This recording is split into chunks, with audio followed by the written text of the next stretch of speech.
I'm Rachel, and you're joining me in my bathtub, where I thought I would attempt to get a bit of a feel for how Noah must have felt trapped in the ark, with all the animals. And so welcome.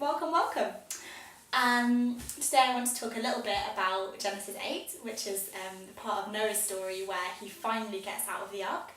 And so here's a few things that I pulled out. And the first one is that Noah is a man who waits.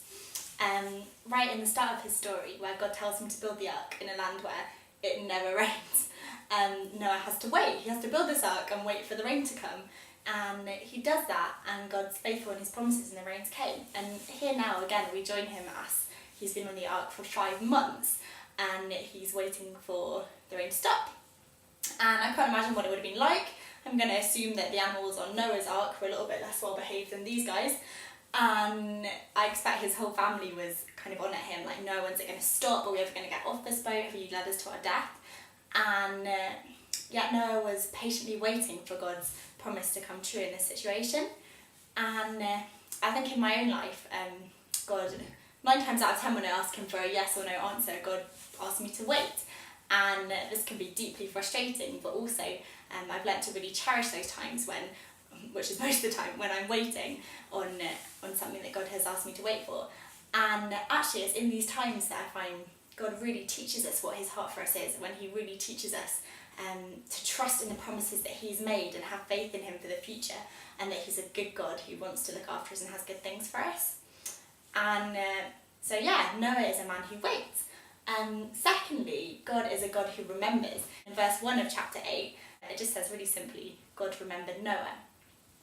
And in my study Bible it says this: the structural and theological centre of the flood story does not mean that God had at any point forgotten Noah. This is a covenant language reflecting God's faithfulness to his promise to ensure the safety of his covenant partner.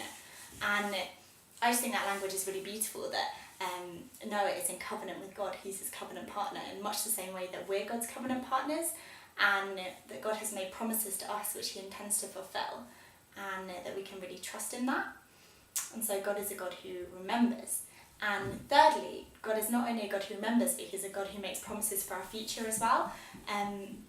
In verse 21, God makes a promise to Noah for the future generations of his family, that he will never again flood the earth like he has done. So he's fulfilled the promise to Noah, as Noah and his family step out of the ark onto dry land for the first time in 5 months. And now he makes another promise. And isn't that just like God, that not only does he fulfill his promises to us, but he makes yet more promises to give us good things in our future.